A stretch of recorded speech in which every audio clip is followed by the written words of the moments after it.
Μια από τις πιο μαύρες σελίδες στην ιστορία του πολύπαθου ελληνικού ποδοσφαίρου γράφτηκε το απόγευμα του Σαββάτου στο Πανθεσσαλικό στάδιο του Βόλου.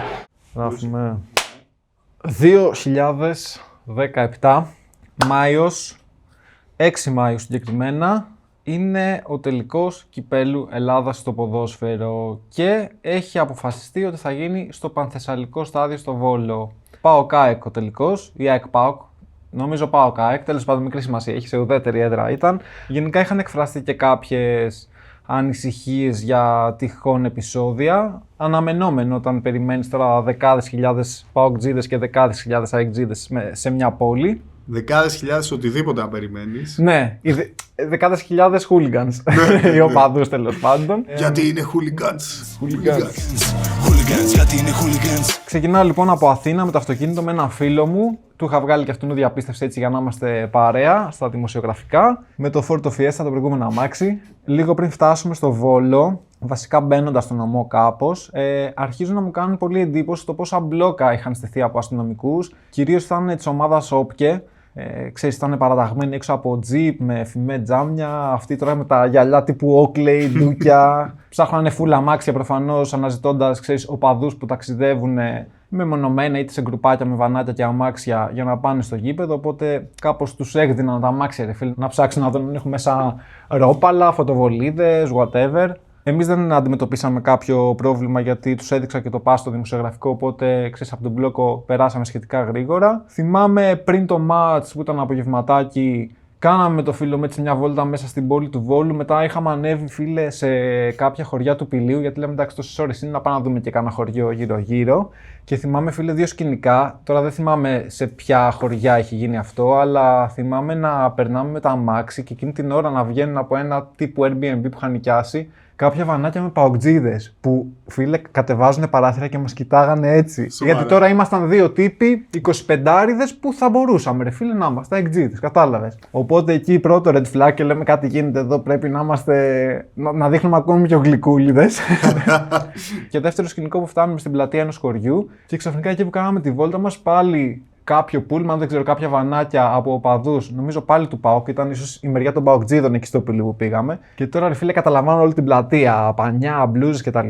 Οπότε εκεί προσπαθήσαμε να μπλεντάρουμε με το πλήθος. Εγώ να πω ότι ούτε ΠΑΟΚ ούτε ΑΕΚ είμαι, και ο φίλος μου πάλι ούτε ΠΑΟΚ ούτε ΑΕΚ είναι, οπότε ήμασταν πραγματικά ουδέτεροι. Οπότε είναι τυχαία τα χρώματα που φοράς σήμερα. Ωραία, γάμο, δεν το πρόσεξα. Παιδιά, δεν έχει καμία σημασία. Απλά γουστάρω τη συγκεκριμένη μπλούζα. Δεν το σκέφτηκα, ρε φίλε. Περνάει η ώρα, κατεβαίνουμε προς το Πανθεσσαλικό. Ψάχνω να βρω εγώ που θα βάλω το αμάξι εκεί στο πάρκινγκ που μου είχαν δώσει. Κατευθυνόμαστε προς τη θύρα των επισήμων, τέλος πάντων εκεί που ήταν τα δημοσιογραφικά, στο κέντρο. Θυμάμαι επίσης, ρε φίλε, εκεί στα δημοσιογραφικά είδα για πρώτη φορά Γιώργο Γεωργίου. Είχα ξαναδεί μετά Γιώργο Γεωργίου με Κωστή Ραπτόπουλο όμως σε τελικό κυπέλου στο ΟΑΚΑ. Story time επόμενο αυτό. Ναι, πρέπει. Μην το ξεχάσουμε. Είχα βρεθεί ανάμεσα στους 2 στο ΟΑΚΑ. Είσαι ανάμεσα σε 2 βουνά. Ισχύει, ρε φίλε. Και δεν ζήτησα selfie επειδή ντρεπόμουν. Αν είναι δυνατόν. Λίγο πριν μπω όμως στις Κερκίδες, αντιλαμβάνομαι, ρε φίλε, ένα πρώτο group από παδούς της ΑΕΚ που ξεκινούν να έρχονται στο γήπεδο, νομίζω μέσα από την πόλη του Βόλου, ξέρεις, κατευθύνονταν εκεί. Αρκετοί, δηλαδή ήταν 2-3 χιλιάδες σίγουρα συγκεκριμένοι. Γενικότερα, εκείνη τη μέρα, με το που έβλεπες κόσμο μαζεμένο, ένιωθες, χωρίς να έχει γίνει κάτι αμέσως, ότι κάτι στραβό μπορεί να γίνει, ρε φίλε. Ότι ανά πάσα ώρα και στιγμή μπορεί να γίνει ένα μπραφ και να γίνει γκις μαδιά μου, όπως έγινε στη συνέχεια. Και οι συγκεκριμένοι οπαδοί της ΑΕΚ, νομίζω ξεκινούν, πετάνε κάποια αντικείμενα προς αστυνομικές δυνάμεις που ήταν στο γήπεδο, φωτιές σε κάδους, μπαμ-μπουμ, χημικά. Ένα πρώτο κυνηγητό. Τρομερά επεισόδια σημειώθηκαν και κατά την είσοδο των οπαδών της ΑΕΚ στο Πανθεσσαλικό περίπου 2,5 ώρες πριν τη σέντρα του μεγάλου τελικού. Οι οπαδοί συγκρούστηκαν με τις αστυνομικές δυνάμεις όταν έσπασαν τον κλειό ασφαλείας στην πρώτη πεζογέφυρα και προσπάθησαν να μπουν στο γήπεδο χωρίς εισιτήριο. Λίγη ώρα αργότερα η ένταση συνεχίστηκε όταν πια οπαδοί της ΑΕΚ με εισιτήρια στα χέρια αυτή τη φορά επέταξαν μπουκάλια και πέτρες στα ΜΑΤ κατά την είσοδό του στο γήπεδο. Ωστόσο, θυμάμαι, επειδή ήταν πολύ έντονο το φαινόμενο και τα χημικά πάρα πολλά και τα καπνογόνα και από τις δύο μεριές, μια μερίδα φιλάθλων της ΑΕΚ δεν μπήκε αμέσως στο γήπεδο. Δηλαδή την έκανε εκείνη την ώρα και νομίζω Ήταν και ένας λόγος που στην αρχή του πρώτου ημιχρόνου δεν ήταν τίγκα η κερκίδα της ΑΕΚ, δηλαδή είχε ένα κενό. Λείπαν αυτοί οι άνθρωποι, φαντάζομαι. Μπαίνω στο γήπεδο λοιπόν. Πρώτοι είχαν μπει οι παοκτζίδες. Όπως κοίταγα, το γήπεδο ήταν στην αριστερή μεριά, στο αριστερό πέταλο. Πολύ δυναμική παρουσία, χαμός. Και στο κάτω μέρος της κερκίδας υπήρχε μια πόρτα η οποία οδηγούσε στον αγωνιστικό χώρο που ήταν κλειδωμένη με λουκέτα κτλ. Όμως, όταν έχεις κάποιους δεκάδες χιλιάδες πίσω από αυτή την πόρτα, νομίζω καταλαβαίνεις ότι εύκολα κάποιοι ειδικοί θα βρεθούν για να κόψουν τις αλυσίδες, να σπάσουν την πόρτα τέλος πάντων και να δημιουργηθεί ένας δρόμος προς το ταρτάν, προς τον αγωνιστικό χώρο. Στους 10.000 δεν θα είναι 2 κλειδαράδες. Αυτό, ακριβώς. Αυτό ήθελα να πω. Οπότε, κλασική εικόνα όταν υπάρχουν οπαδοί και των δύο ομάδων μπροστά από την κερκίδα των φανατικών, πάντα δημιουργίες ματ, παραταγμένες. Και οι παοκτζίδες ξεκινούν να πετάνε πράγματα στους αστυνομικούς εφόσον έχει ανοίξει αυτός ο χώρος. Ξεκινάει δηλαδή ένα σκηνικό κανονικά εκεί μπροστά. ΠΑΟΚ versus αστυνομία.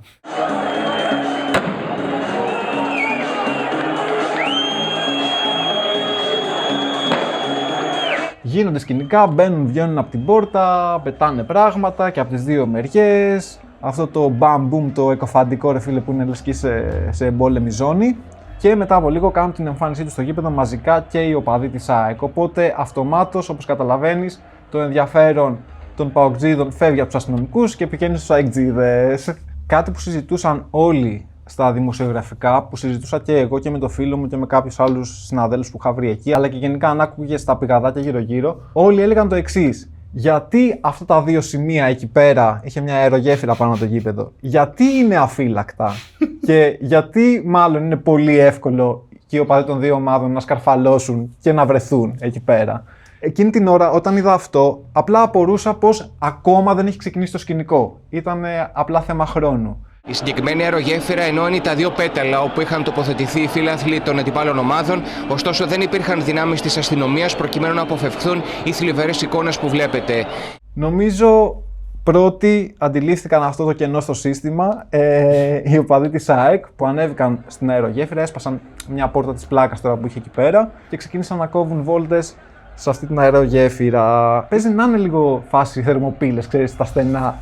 Ήτανε σαν θερμοπύλες, αλλά εμένα μου άρεσε γιατί να πούμε ότι ήταν από τα πιο viral επεισόδια ever. Τα πιο σκληρά, ρε φίλε. Και σκληρά, αλλά και viral. Βγάλαν ναι. πολλά viral, πολλά memes. Και μου άρεσε πάρα πολύ που βάζανε αυτά τα ξύλα που έπεφτε στο Asterix, μεταξύ Asterix και Ρωμαίων. Ναι. Εμένα αυτό μου θύμιζε, όντως. Ναι, ισχύει η εικόνα από την αερογέφυρα με τα ξυλίκια έχει γίνει full meme. Μετά από λίγο, όταν καταλαβαίνουν και οι παοκτζίδες ότι υπάρχει αυτή η ευκαιρία εκεί πάνω, ανεβαίνουν κι αυτοί και ξεκινούν, ρε φίλε, οι συγκρούσεις στην αερογέφυρα.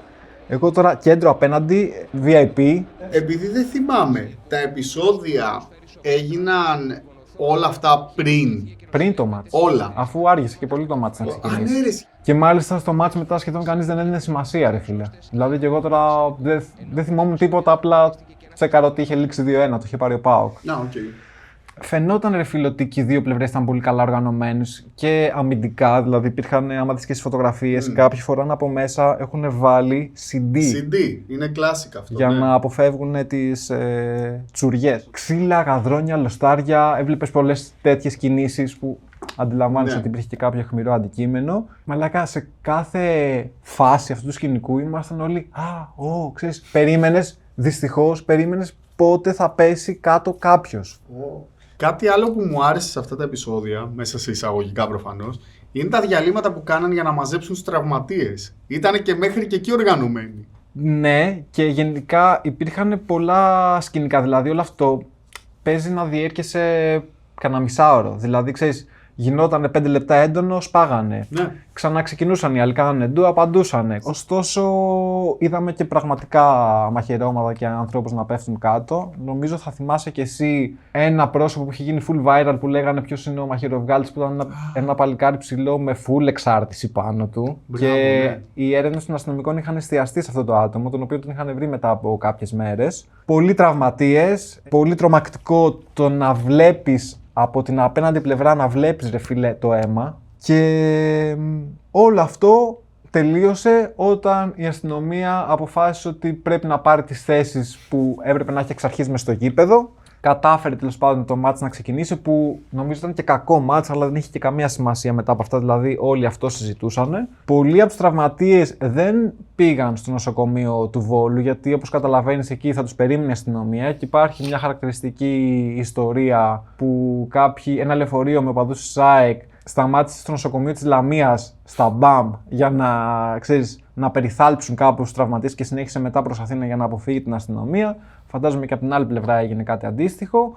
Έτσι, για να το κλείσω, άλλη μια στιγμή που όχι, δεν φοβήθηκα, αλλά ήρθα πάλι αντιμέτωπος. Συνάντησα κάποιους οπαδούς τέλος πάντων φεύγοντας, ήταν όταν γυρνώντας είχε ανάψει λαμπάκι στο αμάξι για βενζίνη, οπότε έπρεπε να βρούμε ένα βενζινάδικο γρήγορα. Ήταν πολύ αργά, ήταν αργά βράδυ, μπορεί να ήταν 11, κάτι τέτοιο τύπο, οπότε δεν βρίσκαμε και εύκολα βενζινάδικο. Σταματήσαμε σε κάποια φάση, κάπου μπήκαμε προς Λαμία για να βάλουμε βενζίνη και εκεί πετύχαμε ξανά. Αυτή τη φορά κάποιους οπαδούς της ΑΕΚ που μαζικά κατέβαιναν προς την Αθήνα και οι ίδιοι ψάχνανε για βενζίνη. Οπότε ο ένας προσπαθούσε να βοηθήσει τον άλλον, τι που είναι το βενζινάδικο. Εκεί έχει ένα αυτόματο, ξέρεις, θα τη βάλεις έτσι τη βενζίνη κτλ.